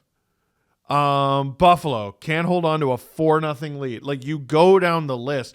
There are, like, the Leafs are so blessed by whatever you believe in to have two guys like Stolarz and Woll. It's unbelievable. Like, what a luxury. I'm pretty sure Joseph Woll's going for his 5th or 6th straight win tonight, if he's playing. This stat, like, I couldn't believe this stat. So Joey Decord won again last night. Yep. For the Seattle Kraken. That brings him up to 11-6-1 on the season. Heading into last night, he was 10-6-1, which is a 101-point pace. That would put the Kraken comfortably in the playoffs, probably in a top 3 Pacific spot. Philip Grubauer is 1-7 with like a sub 870 save percentage, which is a 20.5 point pace. Wow. So it's the difference between a team comfortably making the playoffs and by far the worst team of all time. So, Like, it's so hard. Like, even if you have one, it's not enough. Yeah. yep. Sometimes. So with the Sabres, and after that loss, I think it's been enough time, and we all know it should have happened a little bit ago, but Kevin Adams needs to lose his job. This team is a team with one player in their starting lineup above the age of 32. You built a team of children. You got Jason Zucker there with a bunch of children who don't know how to win or lose. And you had to get rid of Jeff Skinner and spent none of that money. He's sitting on this $5 million in cap space, and this offseason he went out, he did nothing with it. And you got a team who, when they win, they don't know how to win. When they lose, they don't know how to lose. They're just kind of playing as it goes, and there's nothing here in terms of a solid roster that's going to do anything ever. And Kevin Adams has had enough time to build a competent team, and what he's done, he's just thrown a bunch of kids together and he says, go out and figure it out. And that's not success in the NHL world. And if you're going to have a young team, the most important thing is development. They are fumbling Devin Levi so friggin' They don't know how to develop anything. They're fumbling. Like, I'm looking at him right now. I believe he was in net for all that last night. He has an .896 save percentage. Is that good? No. No, wasn't it, Luke? It was. No. It was UPL. Was it? Yeah, UPL started last night. I thought it was Levi. Okay. Well, anyway, it factors into their season. .896. Is that good? It's a little below league average. That's his save percentage in the AHL. In the NHL, he's .870. He's 2-5. You're killing this kid. You're killing this kid. Let him marinate. The Calgary Flames. Look how good Dustin Wolf has been. Got him in fantasy. We barely saw the kid. Yeah. No, we didn't see him at all. We barely saw the kid. And he was winning like goaltender of the year in the AHL. Leave him. Yep. Leave him. Yeah. Like, I don't know if, like, is Reimer hurt? UPL was the starter last night. I thought it was Levi. Levi's not even on the team right now. I'm pretty sure it's UPL and Reimer, because Reimer was starting the other night, and yeah, I'm pretty sure Levi's not on the roster. Okay, well, he's played 7 games this season. So, sorry, my mistake. I thought he played last night. No. So they're actually doing the right thing by reclaiming Reimer off waivers from the Ducks, who they lost to the Ducks. They're doing the right thing there. Well, in that case, UPL is an unbelievable goalie, and that's holy shit, that's terrible. Oh yeah. But like Tuck was talking in the scrum afterwards about how horseshit the loss was and everything, and he's like, we left him out to dry. We thought they were going to go in a hole and turtle after being down 4-0. The Avalanche? and he goes on in the quote, he's like, they're Stanley Cup champions, like they're going to compete all the time. It's like, yeah. Why were you shocked that Nathan McKinnon didn't give up with 40 minutes left to play? Of course you left your goalie out to dry. You guys are shit. Can I add to this just quickly and then continue? Sure. The Sabres have canceled practice today and will not have media availability. Good. Here's my question. What % of NHL players watch less hockey than most fans. You thought the Avalanche were going to... You thought Nathan McKinnon was going to be like, well, we'll try next time with 40 minutes left to play? What's the matter with you? Yeah. What are you talking about? Yeah. This is all they've done for like a year and a half. The comebacks, yeah. Yes. They might be the best comeback team in the league. What are you talking about? Yeah. It's whatever you had in that first 20. It's like you're a team who's proven nothing, who's done nothing. You have to have the ultimate compete level against a team that's won the Stanley Cup. Yes. Yes. How dare you? Yes. But yeah, like I go back to they have Ottawa Senators syndrome. You know, they have the same thing we've talked about the Sens, where it's you're too young down the middle, except they're young everywhere. And there's no real urgency to bring in pieces that make them immediately good now. They didn't do it this offseason, and right now they're probably like, you know what, we're still young, we're in rebuild mode, and it's like, take a step here with your roster. And that's the GM's problem about not putting together something that's competent and doesn't give up these 4-goal leads in December. And there's another team with the Sens who they can score. Get the puck out of the net. Yeah. Every goalie that goes there dies. It's really, really hard to keep the puck out of your net these days. Man, I wonder what's going on in Buffalo. It might be nothing. Canceling a practice in a media veil is certainly, there might be fragility on the team. Well, it led to... Didn't that happen the day Jim Montgomery got fired in Boston? Yeah. I want to say the Rangers did something like this recently, but I think it was like late. Question for you. Buffalo has a lot of media that follow it. Yeah. Sabres fans are deeply engaged. Are they the real NHL, or are they in the Leafs Montreal sector of the NHL where it's not real? Buffalo's real NHL. I think they might be insulted by that. Yeah? Because real NHL is like New Jersey, according to Sheldon Keefe, well, right? Right, yeah. So, and I think Buffalo's got some pretty hardcore, not that Jersey fans aren't hardcore, they're pretty hardcore. But I'm like, we need a metric, right? We need a scale of what's real NHL. Yeah, like where do people care? Maybe give me a market where no one gives a shit. Sabres fans, have you ever thought that maybe your patronage and love and passion for your team is why they stink? I don't know. They've made it too hard for them. Multiple winning NHL coaches have suggested as much. They don't want you to spend money or go to the games or be loud or be around them. You poor. I would like every NHL fan watching this video right now to look at this. Look at the right side of the screen of the by seasons Wikipedia page of the Buffalo Sabres. Since 2011-2012, this team has not made the playoffs. They are an absolute misery. And if you go to the other columns too, and you look at where they've finished in the division, they haven't been close. They haven't been close at all in all of these years. And it's too long for them to just sit here with this general manager who keeps them middling. Kevin Adams took over in the 2020 season. From Gaudreau, right?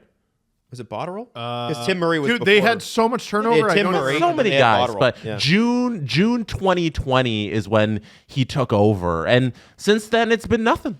Hasn't moved forward. Oh. You like the young players. They were kind of good in 23 when you're like, okay, they could take another step, and it wasn't good enough to get in the playoffs, and they're not doing anything this year either. So here, can you bring that back up? Yeah. Because, okay, 8th, and you go up to 5th. That's good, right? That's a step.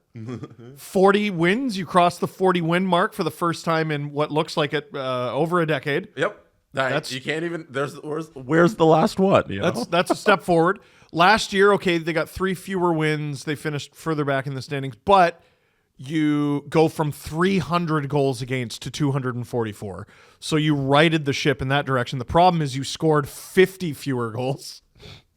They can't put it together. No, they keep taking steps in like one department and just. Like, dude, 91 points, 84 points, like, you're a hot week away from, hot week away, 91, like, from comfortably being in the playoffs. 84, like, you're there. You're there.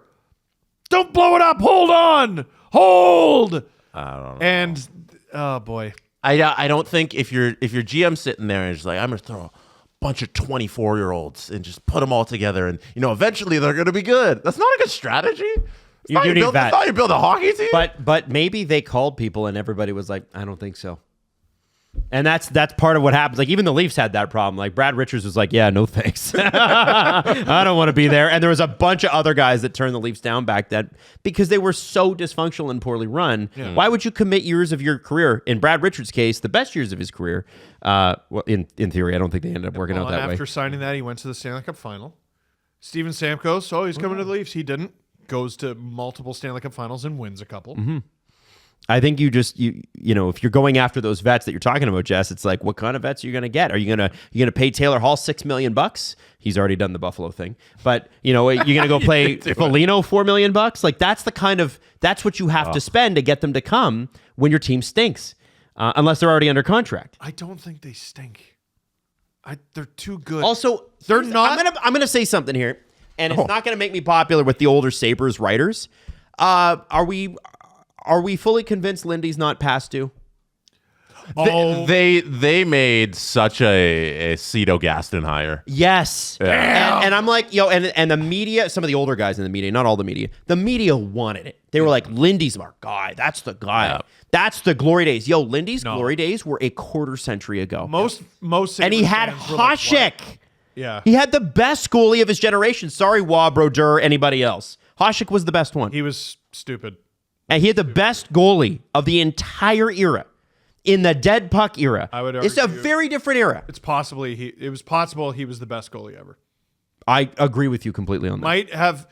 There's best career, there's most clutch, and then there's best peak. Mm-hmm. And I think Hasek's best peak. Who hired Lindy Ruff? Kevin Adams. Nah. Well, and so if Kevin Adams goes, Jesse. Here's my question: like, who's out there? Because there's only 40 GMs in the world. Oh, they're gonna go and recycle someone. Yeah. Especially the Pagulas. I know they're the ones known for going off the thing, but they've gone off the mark with Murray, with Gaudreau, and now Kevin Adams. Like guys that were not extremely experienced in that role. You have to think they're going to want to go experienced in that role. Who you got? Who's out there? Jarmo Kekalainen? So, like, who you got? So how about this? What if Kevin Adams has done a good job at taking them to a certain level? A specific thing. Yep, which he has. I'm going to make them younger. I'm going to get them some firepower. Paterka's great. Paterka's great. And by the way, Tage and Paterka have both been injured in the first 2 months of this season. Yep. Which sucks. Tage was injured last year too. Yes, he was. I'm going to set them up for the future with this defenseman, this defenseman, this defenseman. What if he's done his job and now they need someone else to come in and have a look under the hood? Yeah, who's it going to be? Is it going to be to the next step? Like Ray Shiro? Like where are we going here? Who's available? And like what do you do how you say with trades, that's not my job. You always say like, oh, who are they going to trade for? How are they going to get? That's not my job, man. That's not my job. Yeah, go out, find a good GM. There are how many people? 8 billion people on Earth. I'm sure one of them could run the Buffalo Sabres in a competent way. Lou Lamoriello. There you go. I'm kidding. Yeah. But I'm looking at I just want to look at the Sabres Puckpedia page for a second here. I want to know how many draft picks they have. Same spot, Adam. So they're not overloaded with draft picks, although they have all of them this year. They have 2 4ths and 3 7ths, but they have all of their picks for the next 3 years. Damn. So the question becomes, do you trust Kevin Adams to make that trade? He made a good one. Wasn't he the one that made the trade for... no, he didn't make the Ryan O'Reilly-Tage deal, which worked out pretty good. He did the Eichel deal. And it worked out pretty good after a while, but yeah. Yeah, well, the Tage deal did. The Eichel deal has worked out okay, but... Again, go back and watch the Amazon documentary where they talk about Eichel. If Kevin Adams had just been like, okay, man, get the surgery, Eichel would still be there. Eichel, by the way, like it's still... And he went and won a cup. A lot of he went and won a cup. Eichel did have a piss poor attitude in the time before he left. So did Ryan O'Reilly. What? Because his neck hurt. So did Ryan O'Reilly. What did Ryan O'Reilly? I hate it. Isn't it crazy? The top 2 centers from 5-6 years ago both went on to win cups with their next team. Isn't that crazy? Does that say something? I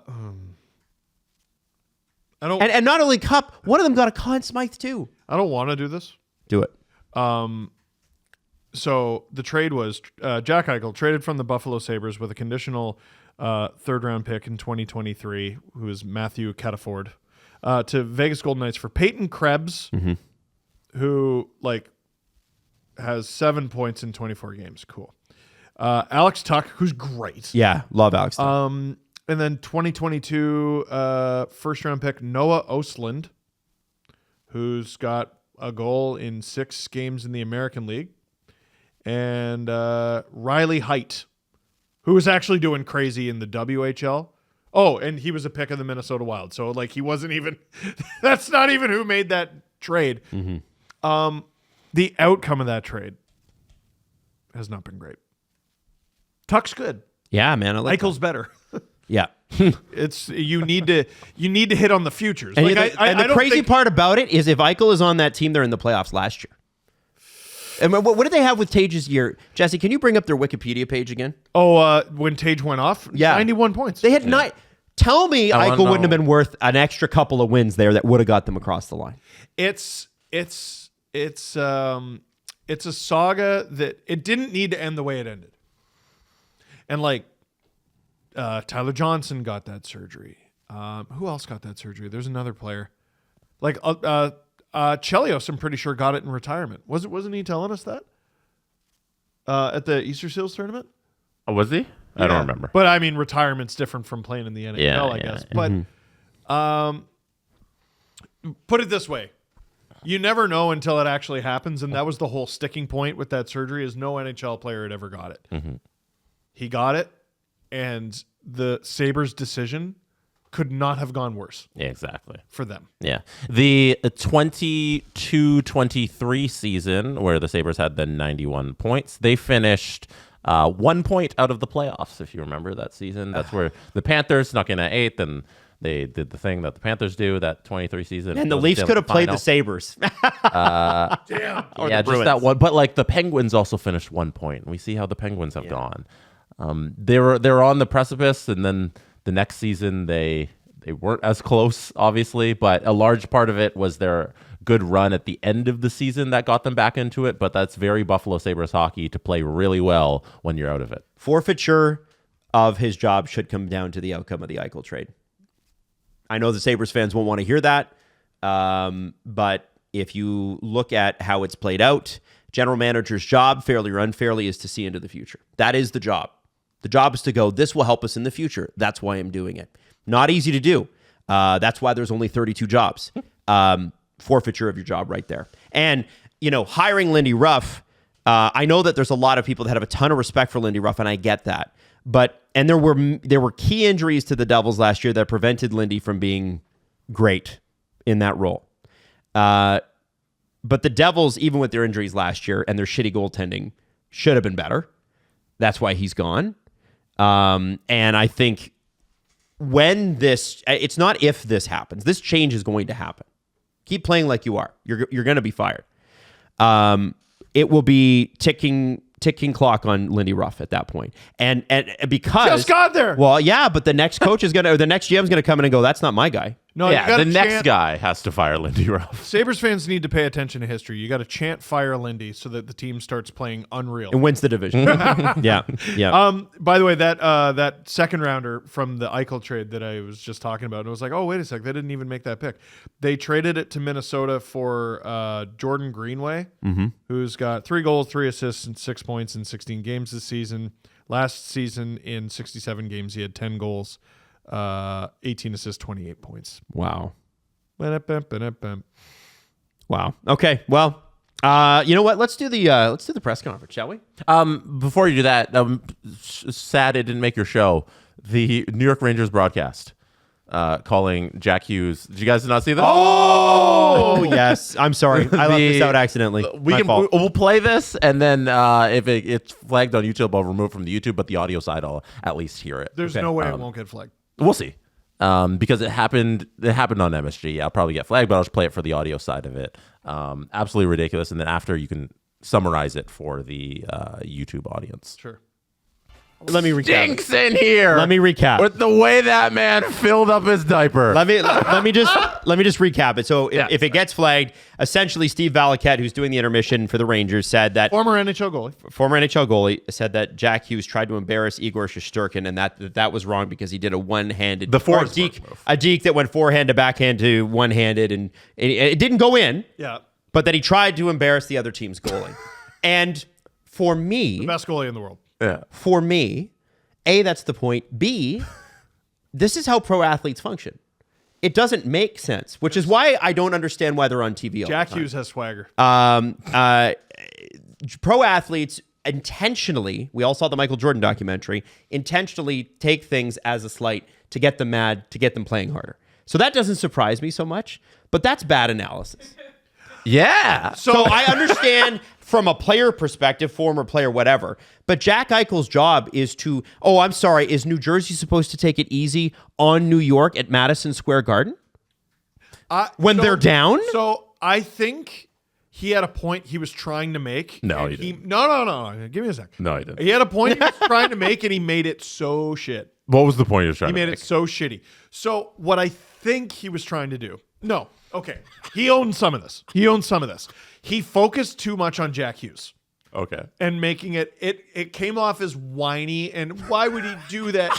When Came across. Sure did. It was. What he seemed to be trying to say, but he didn't put nearly enough emphasis on it, is Rangers, what the hell? You're letting this guy walk all over you and showboat and show you up.